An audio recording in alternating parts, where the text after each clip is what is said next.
Hello everybody. As Dr. Cornelly said, my name is Charles Holt and I'm a computer science major here at Eastern Assyrian College. Let's see if I can get this to... Alright, there we go. And today I'll be talking about virtual reality. So a quick overview of what I'll be talking about. I'll go through an introduction to virtual reality. I'll talk about the Oculus Rift and what it is.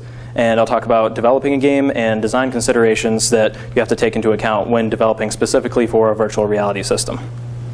So first of all, what is virtual reality?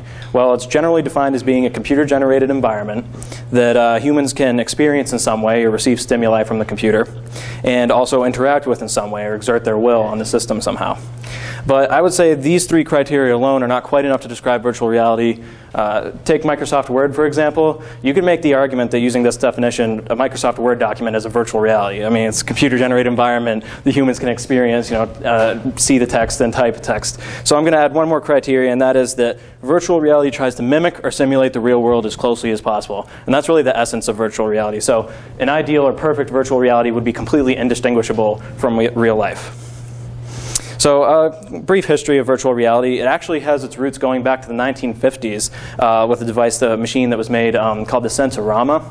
And that was basically, looked kind of like one of those old gigantic arcade machines. It had a mechanical chair attached to it that the user would sit in, and the chair could move to kind of simulate movement. And it had fans built into the machine that could blow air onto the user, simulating wind. And it had a wide-angle screen that the user would put their face up against. And it was used more of like a kind of a personal movie studio. But you could count that as being virtual reality, I think. So then in the 1960s, the first head-mounted displays were made. They were very primitive at the time, and I'll talk more about those in a moment. In the 70s and 80s, the military started utilizing virtual reality. They realized that they could save a lot of money in training simulations by, like for example, training pilots and tank drivers, etc. It could get very costly sending them out on training missions in real life. You have the cost of gas, fuel, the operation and maintenance of the vehicles and whatnot. But by simulating that, you could bring costs down quite a bit.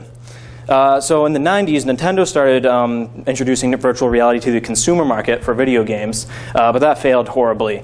The console that they made, the Virtual Boy, only had about 3 games released with it, and it was very expensive at the time, so there wasn't very much motivation for consumers to buy it. And that brings us to today, where virtual reality is attempting to make a comeback in consumer market today. So what are some virtual reality applications? Well, as I already mentioned, the military uses them in educational simulations already, and other fields such as the medical field and educational field are beginning to utilize them quite extensively as well.